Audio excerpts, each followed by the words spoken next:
Our subconscious mind is responsible for most of our beliefs, habits, and behaviors.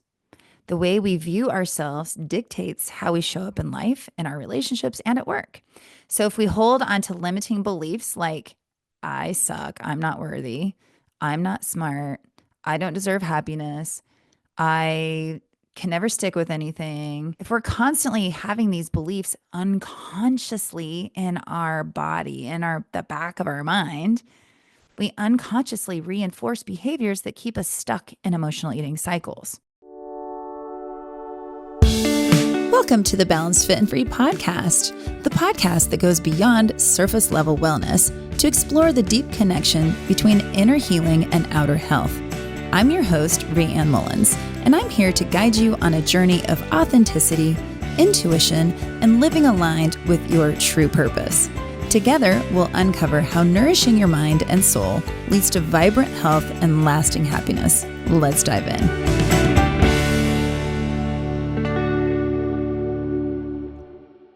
Hey, everybody. Thank you for tuning in today. I'm Raeann Mullins. If you are new here, welcome. I'm so happy that you found us. And if you're a regular listener, thank you so much for being here. I really want this space to be a comfortable place to come to, a place where you can totally be yourself, listen to what I have to share, and try to see yourself somewhere in the information. Sometimes when I discuss a topic, you're going to feel like I'm reading your mind, and other times you may not resonate with it at all. And that's okay. My goal with this podcast is to be open and to make you think and hopefully apply what you learn that makes sense to you. I also love to be vulnerable and share with you my real life because we are all just humans doing the best we can. So I have to tell you too that I feel like, I say a lot of the same things over and over. I'm a big believer in repetition, and I believe that you have to hear something several times before it truly sinks in. So I want you to know that I do that on purpose. Today's episode is definitely something we talk about a lot, especially during this season of the inner healing season. But I think it's important to keep talking about it because so many people struggle with this. So if you are someone that finds themselves looking for food in times where you know you shouldn't need food, like after dinner or after lunch or, like just random times, maybe even the middle of the night, you're not alone. You are most likely experiencing emotional eating. Today, let's discuss what emotional eating really is and just common emotions that cause many people to overeat or eat when they really don't need to eat or eat foods that they shouldn't be eating if they want to improve their health. And I want you to know that over 25% of all of the population are very big emotional eaters. And there was a study that studied different groups of people. And the obese range of people had a 44% rate. 44% of the people that they studied were really emotionally eating a lot. But people who were in a healthy range of weight, they were around 25%. And people underweight were around 18% of emotional eating. So there's emotional eating all across the board. But it seems that the more overweight someone is, the more they are emotionally eating. Okay. And that might not seem significant, but it is to me because it just shows that this is a cycle and the cycle can be broken if you apply the work to it.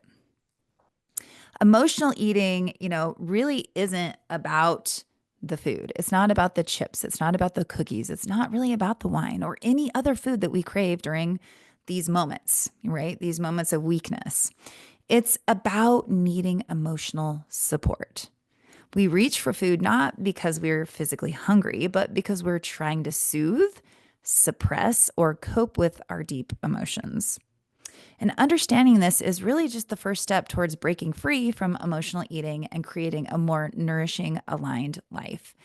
I've had, so many clients. And, before I was really working with people on their inner health, you know, even though I wasn't a breathwork facilitator and I wasn't an inner healing coach at the time, years ago, every single client that I had that came to me for exercise or nutrition, every single one of them was an emotional eater. And every single one of them, I would try to break into that because I knew it. I could see it. I lived it personally.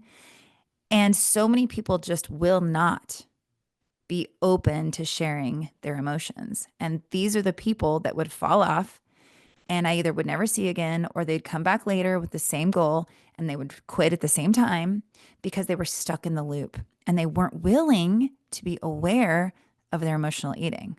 All they wanted was how many calories, how much protein, how much exercise. They wanted the external plan. And if you're only going to work on the external plan, it's only going to work for a short time before your beliefs and emotions take over. I know this. I know this so deeply. I've seen it too many times and I've lived it personally.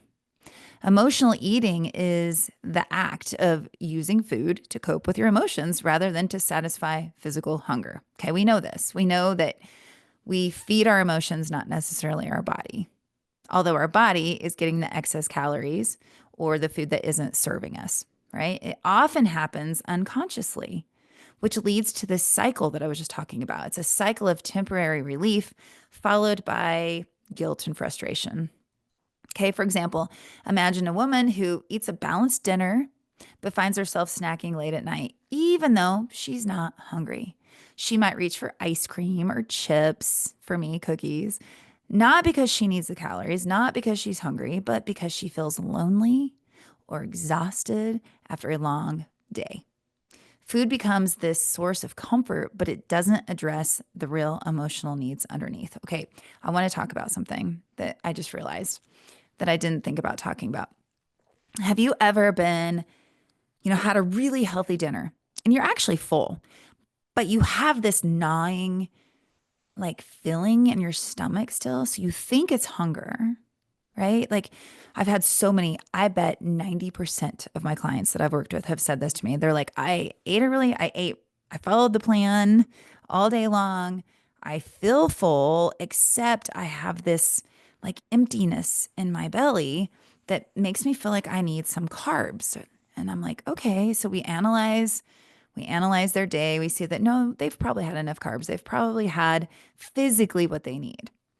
And I've had this feeling before too, where there's just this like at the top of your stomach, kind of this like empty, like it needs something, it needs something. And usually we want like a carb, a sweet or a carb or something like that. Well, if you know that you've eaten enough food, you know that you've had enough sleep, you know all the, boxes are checked, it comes back to emotions. And the really amazing thing is, in just the last 2 years, I've learned so much more about how to listen to your body and what those signals mean. So now I'm not going to share it in this podcast because this could be a whole nother podcast, but that gnawing, empty feeling in your belly when you've eaten dinner and you know you're full, guess what it is? It's emotions. And because of the location of the feeling, we can kind of narrow down what it is you're feeling and why you're feeling it. It's amazing. Okay. Well, let's then jump into talking about common emotions that trigger emotional eating. This is the stuff I've talked about over and over and over. And so I want you to know I'm doing it on purpose because you need to hear this over and over and over. All right. The number one emotional eating, and actually, you know what? I have them listed in numbers, but they're not necessarily in the order. This isn't necessarily the number one reason people overeat or emotionally. But anyway, one of the big ones is stress. Okay. Overwhelm, pressure, or tension often lead to seeking some kind of comfort, right? And usually in the form of comfort foods. So personally, just today, literally just today, as before recording this, I was really busy, really busy. I was running around all morning, taught a couple classes, ran around, had a doctor's appointment, had a lot going on. And I have a big thing coming up that I'm about to announce. And maybe I have at the point of this podcast. I'm not sure yet. But anyway, I found myself unconsciously. I walked into the pantry and I was like scanning the shelves. And I got to tell you, we have no food. We have no food in this house because we don't really need it. It's just me and Brian, and we buy literally the groceries that we need for the meals that we plan for. And honestly, we're going to the grocery store a lot because sometimes we don't remember to plan for our lunch or for snacks. So we have no food in our pantry. I mean, it is bare. Anyway, I found myself today walking in there looking for something. And all of a sudden, I realized it and I laughed because I'm like, isn't that funny? I'm going to talk about emotional eating on the podcast today. And I'm right in the middle of it, which is awesome though, because it gave me an example. So, anyway, I found myself in the pantry and I had to just ask myself, like, what was I doing? I mean, what I out loud said, what am I doing? And the dogs looked at me weird. I'm like, yeah, I'm talking to myself.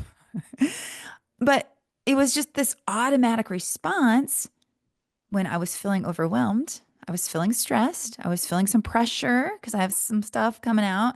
I'm feeling pressure.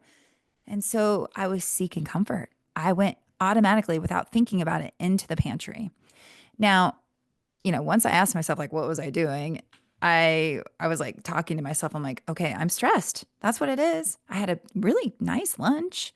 Definitely didn't physically need food, right? And by the way, all of this stress I have going on now is really good stress. So it's important to know that stress is stress. It doesn't matter if you just have a lot of stuff you're excited about and you have a lot to do, or if it's like bad stress, like stuff that you don't want to deal with. This is all great stress, but still, I'm having the same response in my brain is that I need comfort. Okay. So, no matter what, I was feeling stressed. So have recognized this week that I've had the munchies a lot. In fact, Brian did run to the grocery store yesterday and I asked him to buy potato chips. I don't even normally eat those. And I wanted them and I enjoyed them. I had a few. So that's a whole nother topic too about when to decide, are you going to emotional eat or are you going to mindfully choose a treat? Okay. I mindfully chose a treat yesterday. Today, I did not need it. I thought I did, right? Until I recognized what was going on. Okay, so stress is the one of the emotions that most people emotionally eat for. The second one is loneliness. A lack of connection or companionship can absolutely drive cravings. When we feel alone, we feel like we have no connection, we feel like we're floating off by ourselves. One of the best feelings is eating something, right? But remember that feeling is fleeting. It goes away pretty quickly. And I got to tell you, I think today I was having a little bit of loneliness too. Brian usually works at home and he's been really busy this week too and gone. And I wanted to call him really bad to tell him about something, but I couldn't because he was with people. And so I think not only was I feeling stressed and overwhelmed, but I was feeling a little bit lonely, like I didn't have anyone to talk to. All right. Boredom. Eating fills the void when we feel unfulfilled. So again, for me at night, when we're done with the dishes and we sit down to watch TV, I do get that old familiar feeling of like wanting to eat cookies or something yummy and warm and chocolatey, especially like a warm chocolate chip cookie. Now, I know I don't need it, right? I just crave the comfort of the sweets. And this is emotional, not physical. Okay. And I will tell you, one of the things that helps me is snuggling with Brian. It kind of helps me. I might feel a little bored. Like sometimes the shows we're watching are kind of stupid and I'm not into them. So on those nights, I've noticed this because I'm super aware, super aware. I've noticed on the nights when I don't enjoy the shows we're watching, I'm thinking about food or I'm thinking about like, what can I go get? What do I need? What do I need? And I'm not even paying attention. Okay. So anyway, I just want to make sure that you're tracking here because maybe you have that same experience. And by the way, a book sometimes helps because if you're holding a book, like an actual book or, not an audiobook that you just listen to, but like holding a book or like your Kindle or whatever, that can actually take you away from wanting to emotionally eat too. Okay. Anyway, anxiety.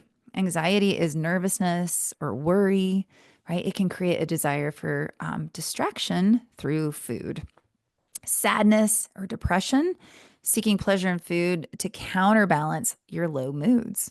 So I remember back when Brian and I were not just first married, but the first probably like 10 years of our marriage, we were pretty like snappy and we would have arguments over the dumbest things. And that was totally me.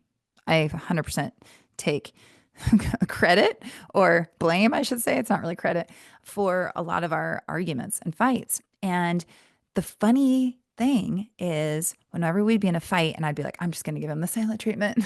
I was really, I'm pretty strong at the silent treatment, by the way. Not anymore, but I was really good at the silent treatment. The one thing that would break my silence and like decide to apologize was the thought of eating cookies.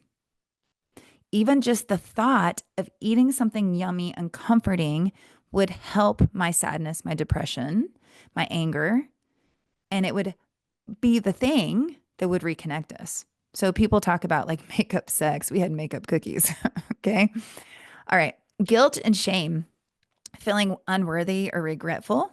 Okay. It may lead to self-soothing again with food. Guilt and shame.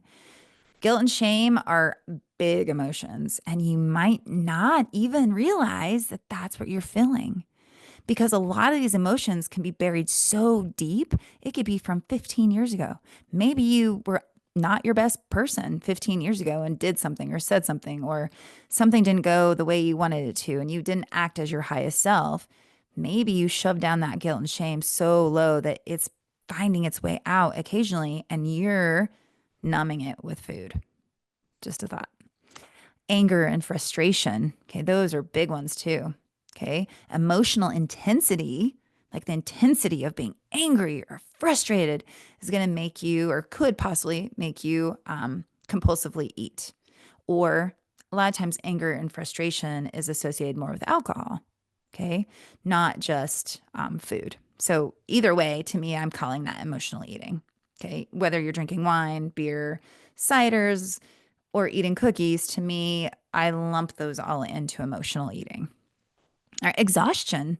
Okay, a lack of rest can increase cravings for like quick energy boosts. So when you're exhausted, your body may actually be craving food because of physical needs. But still, it's usually due to your mind seeking comfort and just a dopamine hit. So in these times, I just want to say, we're not into the tips yet, but when you're really exhausted, let's say it's nighttime, you're exhausted, you're watching TV, you've had a busy day, you've been stressed, you've overwhelmed, all the things, and you're like thinking, oh, I really want to go get some ice cream out of the freezer. How about go to bed? It's okay to go to bed. Like if you're exhausted, don't eat, give yourself some rest. Okay. The other big one is just celebration. This is associating food with happiness or reward. So this was really big for me growing up, or at least in the last, like, well, I think of it as a big thing. So my mom and we would go to Dairy Queen and get blizzards. And that was kind of a treat thing. It was kind of she and I would sneak off, just the two of us, and go get blizzards and drive around and hide to eat our ice cream because we didn't want at the time, who was living there was my stepbrothers. And so to me, that said a lot, actually. That I think created a lot of patterns in my life. Now, not to blame my mom, she was doing something that she thought was fun, but she was an emotional eater. So to feel better and to escape the madness of our house with all these boys and loudness, she and I would escape to go eat to feel better. She would buy me food, treats to make us both feel better. So it was a celebration, right? Or it could be a celebration of, you did something good. And this happens a lot. I still do this. And I know that I did this with my kids. We made everything about food. And even during my like training years and during my weight loss and all that, it was like everything came back to celebrating with food. And I notice it now in my kids, how they do it. It's like, oh, we should, make a special dinner because because we all did this, or because this is happening, we should eat. And everything comes back around to the food. So celebration and a happy time can also lead to emotional eating. So again, I'm just pointing out that the emotions don't necessarily have to be bad. You could be using happy emotions to create excuses to eat food, or to eat foods that are not really serving you. Another one is fear. Okay. Uncertainty or insecurity can create the urge to numb with food. So fear or insecurity or lack of stability. Okay. Those are absolutely, for me, big triggers. They're triggers for me to want to eat too. When I feel worried or scared or unsure or things are feeling shaky to me, I instantly have the urge to eat. Okay. And then finally, lack. Okay. Lack, or the feeling of not being good enough, not good enough to be loved, not good enough to get attention, not good enough to whatever you most desire. If you have this feeling of lack, you may be somebody who seeks food for comfort. Okay. All right. So those are them. We have stress, loneliness, boredom, anxiety, sadness or depression, guilt, shame, anger, frustration, exhaustion, celebration, fear, and lack. That's a lot of emotions, and there's probably more. Okay. Did you know that 95% of our results are unconscious? 95%, I'm going to say that again, 95% of our results are unconscious. Our subconscious mind is responsible for most of our beliefs, habits, and behaviors. The way we view ourselves dictates how we show up in life, in our relationships, and at work. So if we hold on to limiting beliefs like, I suck, I'm not worthy, I'm not smart, I don't deserve happiness, I can never stick with anything, things like that. Food is my comfort. If we're constantly having these beliefs unconsciously in our body, in the back of our mind, we unconsciously reinforce behaviors that keep us stuck in emotional eating cycles. And the reason we stay in these emotional eating cycles or loops is due to unconscious beliefs that we've had probably most of our life. Okay. They are so deeply ingrained, you don't even realize that they're impacting your life. Okay. That is the biggest thing, is just not even realizing that you have them, number one. Okay. Just being completely oblivious to your beliefs. Okay. And there's a lot of people out there that have no idea how their beliefs have created their current reality. Because at the end of the day, you're 100% responsible for where you are by your choices, your behaviors, your patterns, your beliefs, your actions. They all lead to where you are now. And it's really easy to want to use somebody else as a scapegoat or to blame your situation or to blame somebody else. But at the end of the day, where you are now is 100% your fault or your responsibility, right? So to shift this, unconscious beliefs and unconscious actions, we must bring awareness. Okay, there's that word again that I say a million times every single podcast. It's awareness, it's awareness, it's awareness. We have to bring awareness to our thoughts. We have to heal our emotional wounds. And we have to redefine our identity from the inside out. Okay, so if you didn't listen to the core wounds episode, oh man, I would highly recommend going back and listening to that. We all have, every single human has some kind of wound inside. Okay, I don't think anybody can escape that. And the people who figure it out, work through it, get through it, they're the happier people. They're the healthier people. They're the people that really beam. Do you know what I'm talking about? You see people that just have this glow about them. They have this inner light that just shines out. Well, we all have it. How bright your light shines depends on how much you're going to work on your inner health. Okay. So how can you support yourself? How can you support yourself without using food? Well, here we go. Number one, pause and identify the emotion. Okay. Before reaching for food, ask yourself, what am I feeling right now? Name the emotion. Okay. Name it. By naming it, you're bringing clarity. So today, remember I told you I found myself in the pantry looking for chips or something? I stopped and I said out loud, what am I doing? How do I feel? What do I actually need? Okay. So first is pause and identify the emotion. To me, when I was saying that, what I came up with was, oh, I'm stressed. My dogs are driving me crazy, by the way. They keep barking. I'm sorry if you can hear that. So I identified the emotion. It's stress and even maybe a little loneliness because I've been alone most of the afternoon. Okay. Except for the dogs. They don't talk back though. Anyway. Okay. Number two, breathe and ground yourself. Take a deep breath and just check inside to see what's going on. Deep intentional breath work or just deep breathing calms the nervous system, and reduces stress-based cravings. For real. I mean, it's that easy. And it seems too easy. And so people kind of blow me off when I tell them that. I mean, I see the looks on people's faces. Like, I'm not dumb. I see the looks that people give me when I say, just take a deep breath, feel it in your body. They're like, what? What are you talking about, Ryan? But I'm serious. Like, it really works. So I'm not saying, though, that it's going to cure your emotional eating forever. But if you can pause in the moment before consuming the food, right? The food that you don't need, just taking a deep breath, you can notice how you feel in your body. And that can give you a huge advantage. Okay. Just breathe, feel, and let the emotion or urge to eat like rise up in you, and then let it pass over just like a wave. Let it build up, let it build up. Think about why you need it, what it is. And it can be tough, especially in the beginning, because you're going to be like, oh, screw this. I'm going to eat the chips, right? Like, forget it. I don't even care. You might do that, but at least you're pausing first and thinking about it. And then the next time it happens, maybe you will let the urge pass. This is practice. Okay. You're not going to be perfect at it in the beginning. It's just like lifting weights. You start with the 5 pounds, and then the next time you go up to 10 pounds, and maybe you're like, whew, I did a couple of reps. I'm going to go back to my 5s.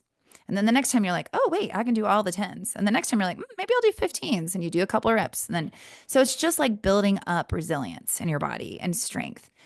It's the same thing with emotional eating. It's like getting used to doing the habits, getting used to preventing the actual eating.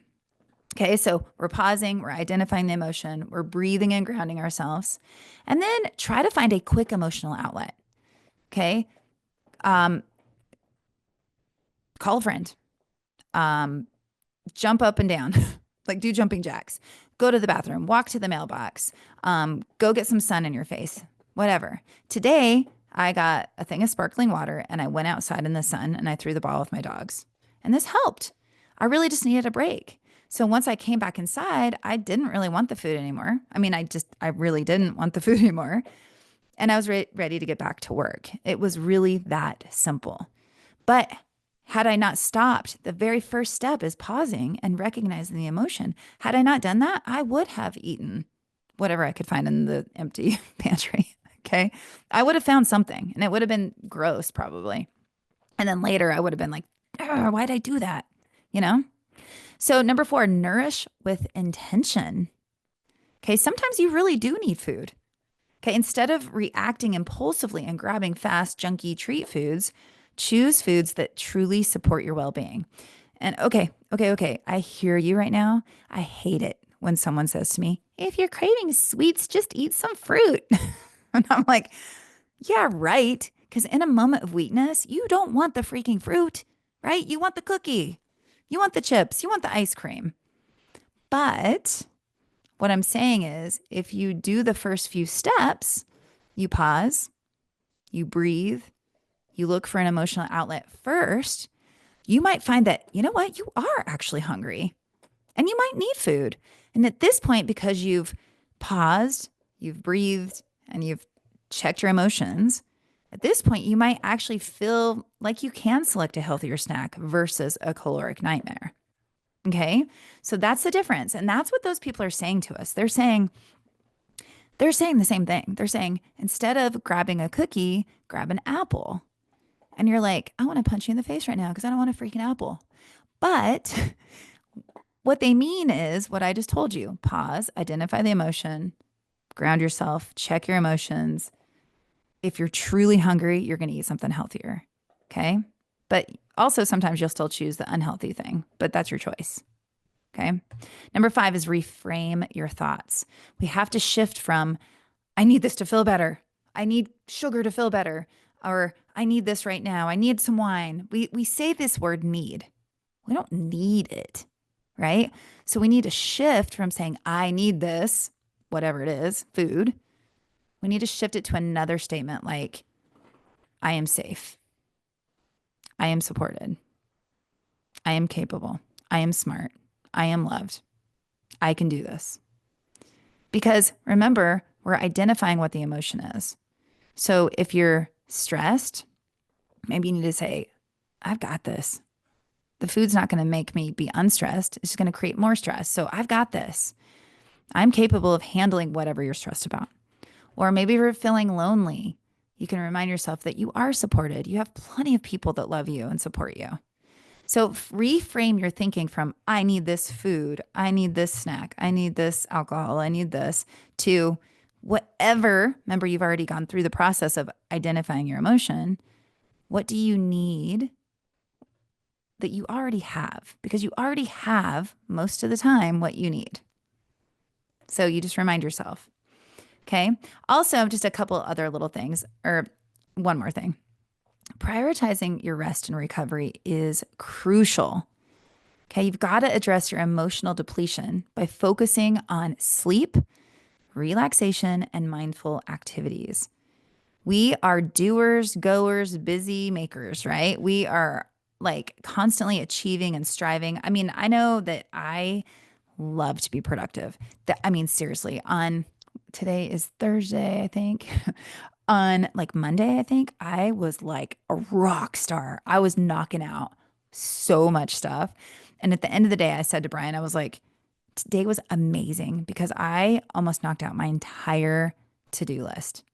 I mean, not my entire one, but the one for the day.